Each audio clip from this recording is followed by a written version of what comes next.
আজকের এই সমাজে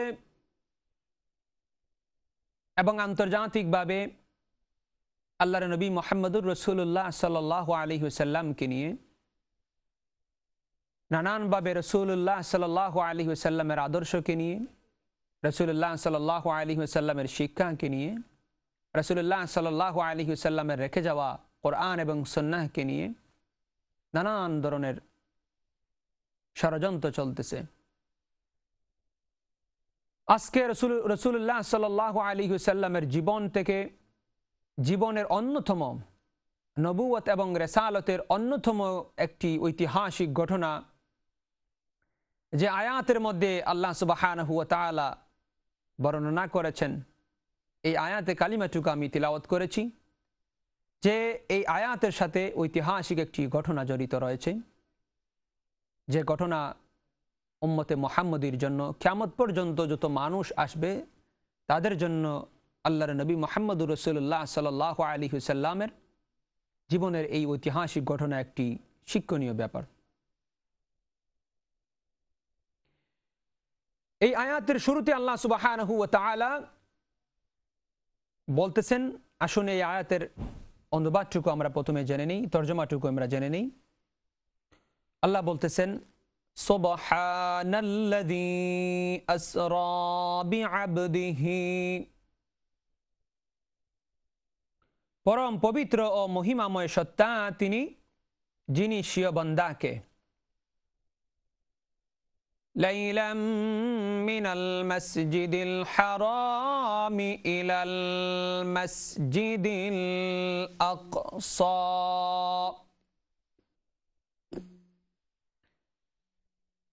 যিনি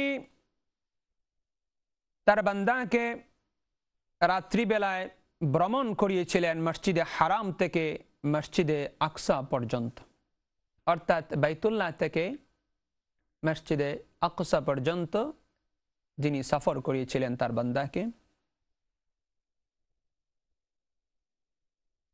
বারাকনা হাওলাহু লিনুরিয়াহু মিন আয়াতিনা,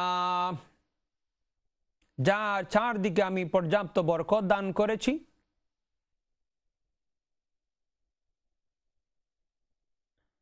যাতে করে আমি আমার ঐতিহাসিক নিদর্শন সমূহকে, কুদরতের নিদর্শন সমূহকে, কিছু নিদর্শন, এগুলো থেকে আমার নবীকে আমি কিছু দেখাই। ইন্নাহু হুয়াস সামিউল বাসীর, নিশ্চয় তিনি পরম শ্রবণকারী ও দর্শনশীল। এখানে আল্লাহ রসুল সাল্লাল্লাহু আলাইহি ওয়াসাল্লামের জীবনের অন্যতম একটি ঘটনা, নবুয়তের এবং রিসালতের, মেরাজ সম্পর্কে আল্লাহ সুবহানাহু ওয়া তাআলা বর্ণনা করেছেন, আলোচনা এসেছে, ইসরা সম্পর্কে আলোচনা এসেছে। আল্লাহর নবীর জীবন চরিত্র নিয়ে আল্লাহ জানেন, তৎকালীন সময়ে রসুলের জামানায়ও মানুষ আল্লাহ রসুলের চরিত্র নিয়ে, আল্লাহ রসুলের আদর্শ নিয়ে আল্লাহ রসুলের বিপরীত দাঁড়িয়েছিল। কিয়ামত পর্যন্ত রসুল বিদ্বেষীরা, কোরআন বিদ্বেষীরা, আল্লাহ বিদ্বেষীরা, ইসলাম বিদ্বেষীরা আল্লাহ রসুলের আদর্শের উপরে, আল্লাহ রসুলের রেখে যাওয়া দ্বীনের উপরে তারা আঘাত আনবে, এটা আল্লাহ জানেন। এজন্য আল্লাহ রসুলের পুরা জীবনটাকে আমাদের জন্য আদর্শ বানিয়ে দিয়েছেন। জীবনে এমন কিছু বিষয় আল্লাহ সুবহানাহু ওয়া তাআলা রেখে দিয়েছেন যেগুলো আমাদের জন্য অনুসরণীয়, অনুকরণীয়, আমাদের জন্য শিক্ষণীয়। এরকম একটি ঘটনা হলো ইসরা মেরাজ। এই আয়াতে আল্লাহ সুবহানাহু ওয়া তাআলা এগুলো বর্ণনা করেছেন। আমরা সংক্ষিপ্তভাবে বনী ইসরাইলের, সূরা বনী ইসরাইলের প্রথম এই আয়াতের কিছু আলোচনা আমরা শুনবো। আমরা অনুবাদটুকু জানলাম। এখানে ইসরা শব্দটি ইসরাউন থেকে ধাতু থেকে এসেছে, যার আবিধানিক অর্থ রাত্রে নিয়ে যাওয়া। এর পরের শব্দ এখানে এসেছে ইসরা, পরে আল্লাহ বলেছেন লাইলাম, এই লাইলা শব্দটি স্পষ্টত বোঝা যাচ্ছে যে এটা রাত্রিতে হয়েছে, এবং লাইলা নাকেরা শব্দ এখানে এনেছেন। নাকেরা শব্দ এনে একথা বোঝা যাচ্ছে যে পুরা রাত্রি সেখানে ব্যয় হয়নি, রাত্রির কিছু একটি অংশ ব্যয় হয়েছে। আল্লাহ সুবহানাহু ওয়া তাআলা তার নবী মুহাম্মদুর রাসূলুল্লাহ সাল্লাল্লাহু আলাইহি ওয়াসাল্লামকে তার নির্দেশনাবলী দেখানোর জন্য বাইতুল্লাহ থেকে মসজিদ আল আকসা পর্যন্ত নিয়ে এসেছিলেন। মসজিদ বাইতুল্লাহ থেকে মসজিদ আল আকসা পর্যন্ত নিয়ে আসাকে এটাকে ইসরা বলা হয়, যেখানে এটা আমরা বোঝা যায়, এখানে আল্লাহ নিজে বলেছেন আসরা বিআবদিহি। ইসরা মানে হলো, এর মিনিং হলো, অর্থ হলো যে মসজিদে হারাম থেকে মসজিদে আকসা পর্যন্ত সফরকে ইসরা বলা হয়। আবার মসজিদে আকসা থেকে ঊর্ধ্বগমনে আল্লাহর নবীকে নিয়ে গিয়েছিলেন, সেটাকে মেরাজ বলা হয়। মেরাজ সূরা নাজম এবং মুতাওয়াতির অনেক সহিহ হাদিস দ্বারা বর্ণিত হয়েছে।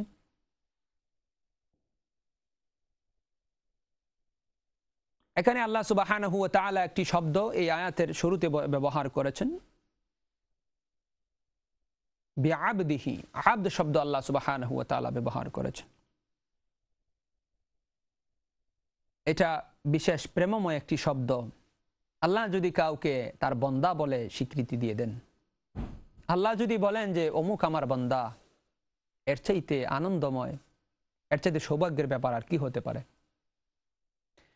এখানে আল্লাহর নবীকে আবদিহি, আবদ বলে প্রেমময় এই শব্দ আল্লাহ ব্যবহার করেছেন। আল্লাহ নিজে স্বয়ং বলতেছেন আমার বান্দাকে। এই আমার বান্দা বলে আল্লাহর নবীকে সম্বোধন করেছেন। এর চাইতে বড় সম্মান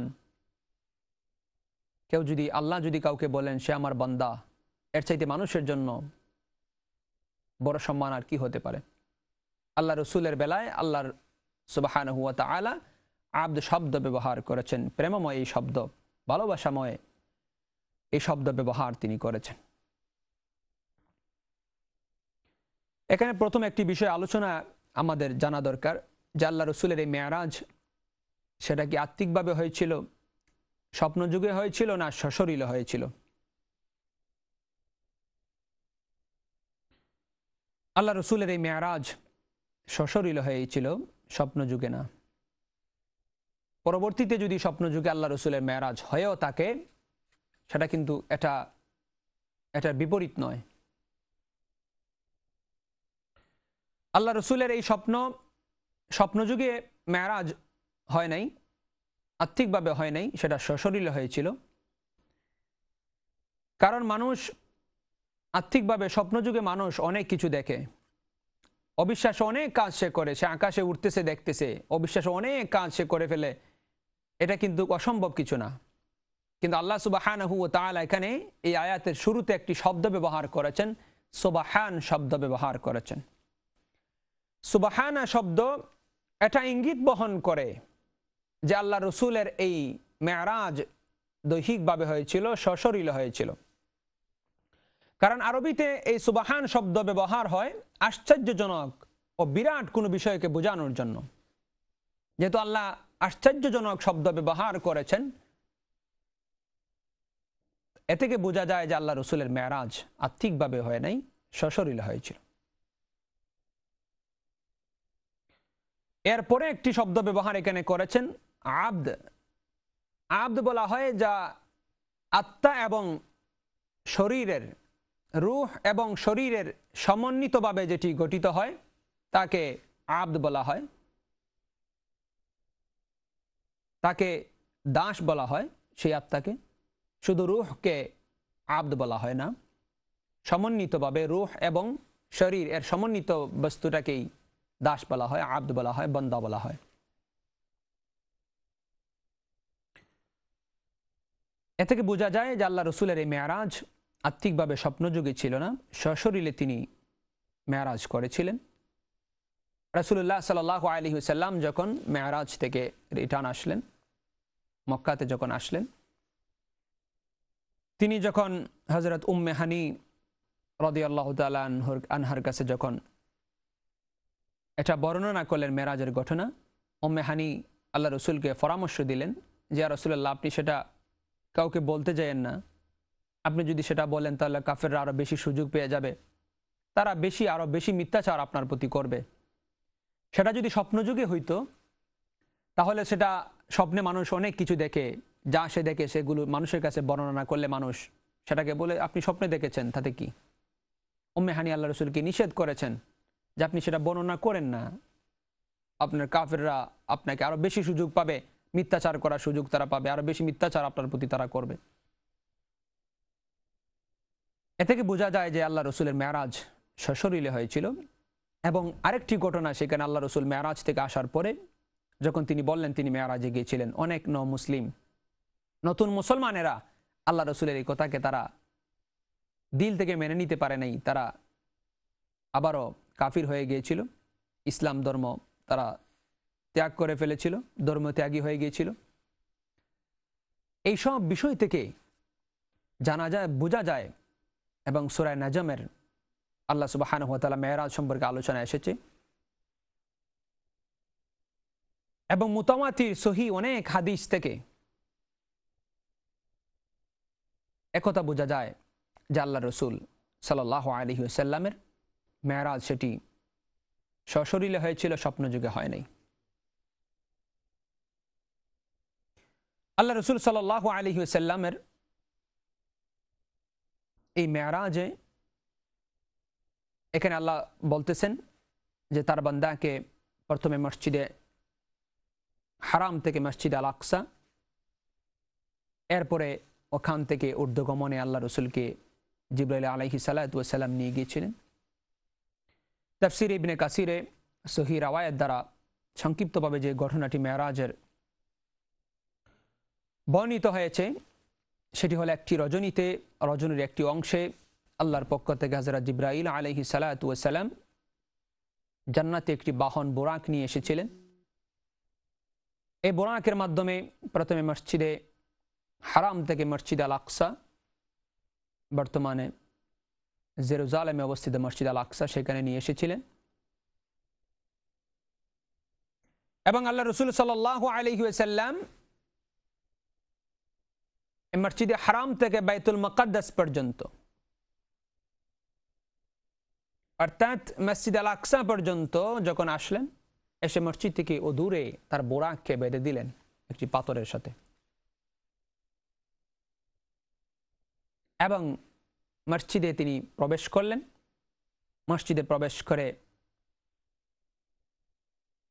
কিবলামুখী হয়ে 2 রাকাত তাহিয়াতুল মসজিদ নামাজ আদায় করলেন।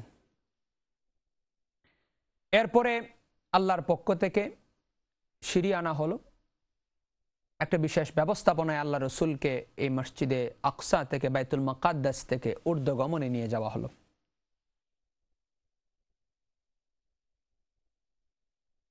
কিরকম সিঁড়ি ছিল বা কিরকম নিয়ে গেলেন, এটা কিন্তু আজকাল অনেক উঁচু ভবন, 100 তলা 200 তলা ভবন, কিন্তু লিফট সিস্টেম, আপনি ওইখানে উঠে টিপ দিলে আপনি একদম টপ থেকে আপনি বটম থেকে আপনি টপ পর্যন্ত যাওয়া যায়। কিন্তু আল্লাহ সুবহানাহু ওয়া তাআলা তার ঐতিহাসিক নিদর্শনাবলী এরকম তার ব্যবস্থাপনা করেছিলেন যে তার নবীকে বিশেষ ব্যবস্থাপনায় এই মসজিদ আল আকসা থেকে ঊর্ধ্বগমনে নিয়ে গিয়েছিলেন। সিঁড়ির সাহায্যে অথবা যেভাবে হোক আল্লাহ রসুলকে প্রথম আকাশে নিয়ে যাওয়া হলো।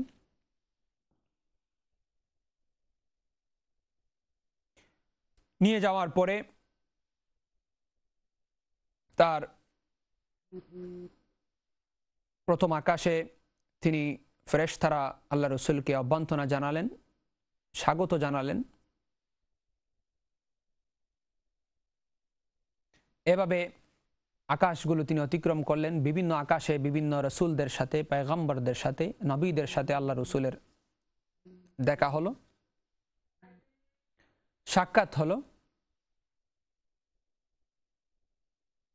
এর মধ্য থেকে ষষ্ঠ আকাশে হযরত মুসা আলাইহিস সালাতু ওয়াস সালামের সাথে এবং সপ্তম আকাশে হযরত ইব্রাহিম আলাইহিস সালাতু ওয়াস সালামের সাথে আল্লাহ রসুলের দেখা হলো, সাক্ষাৎ হলো।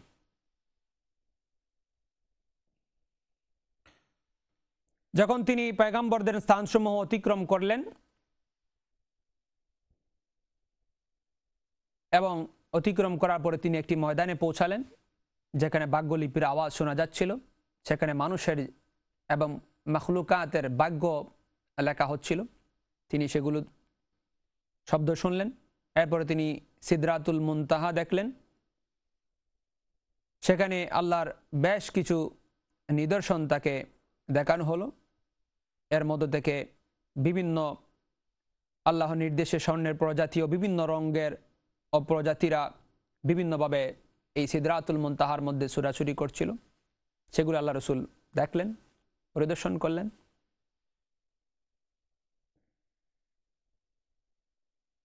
এরপরে এবং এই স্থানটাকে, এই সিদরাতুল মুনতাহাকে ফেরেশতারা চতুর্দিক থেকে ঘিরে রেখেছিলেন। এখানে রাসূলুল্লাহ সাল্লাল্লাহু আলাইহি ওয়াসাল্লাম হযরত জিবরাইল আলাইহিস সালাতু ওয়াসাল্লামকে তার সশরীরে দেখলেন, যে প্রায় 600 ডানা ছিল হযরত জিবরাইল আলাইহিস সালাতু ওয়াসাল্লামকে আল্লাহ তাআলা দান করেছেন সশরীরে এবং স্বচক্ষে। এবং তার জিবরাইল আলাইহিস সালামের যে সুরত দিয়ে আল্লাহ তাআলা সৃষ্টি করেছেন, সেই সুরত সহ আল্লাহ রসুল জিবরাইল আলাইহিস সালাতু ওয়াসাল্লামকে দেখলেন।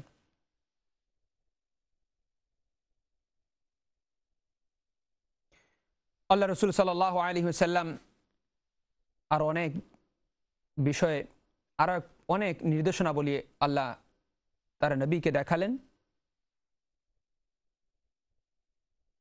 তিনি এরপরে বাইতুল মামুর তিনি পরিদর্শন করলেন, বাইতুল মামুর দেখলেন। সেখানের পাশেই হযরত কাবার প্রতিষ্ঠাতা হযরত ইব্রাহিম আলাইহিস সালাতু ওয়াস সালামকে একটি দেয়ালের সাথে হেলান দেওয়া অবস্থায় তিনি দেখলেন। বাইতুল মামুর এমন একটি জায়গা, যে জায়গাটাকে দৈনিক 70,000 ফেরেশতা তওয়াফ করেন। যে সমস্ত ফেরেশতারা একবার বাইতুল মামুরকে তওয়াফ করেছেন, কিয়ামত পর্যন্ত এই ফেরেশতারা দ্বিতীয়বার আর সুযোগ পাবেন না, দ্বিতীয়বার কোনো চান্স পাবেন না। আল্লাহ রসুল বাইতুল মামুরকে দেখলেন। এরপরে আল্লাহ রসুল সাল্লাল্লাহু আলাইহি ওয়াসাল্লামকে জান্নাত দেখানো হলো। আল্লাহ রসুল জান্নাত পরিদর্শন করলেন, বেহেশত পরিদর্শন করলেন। আল্লাহ রসুলকে দুজক দেখানো হলো, আল্লাহ রসুল দুজক দেখলেন।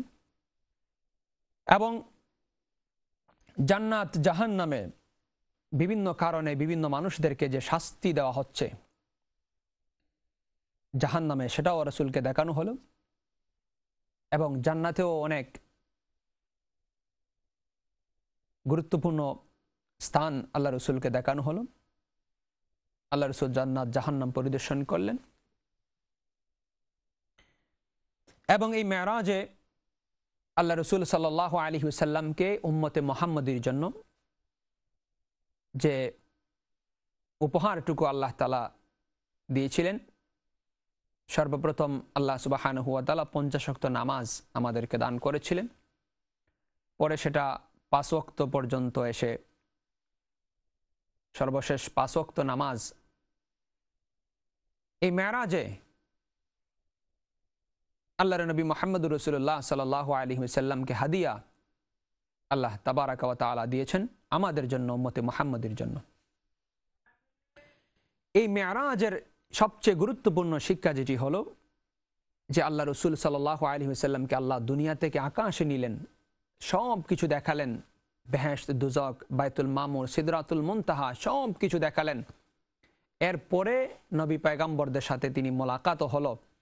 এরপরে যে হাদিয়াটুকু আমাদেরকে দান করলেন সেটা হলো নামাজ। তাহলে বোঝা গেল নামাজের গুরুত্ব অনেক বেশি, যেটা আল্লাহ রসুলকে আল্লাহর বাড়িতে দাওয়াত দিয়ে আল্লাহর কাছে ডেকে নিয়ে আল্লাহ তাবারাকা ওয়া তাআলা দিলেন। এই নামাজের গুরুত্ব অনেক বেশি।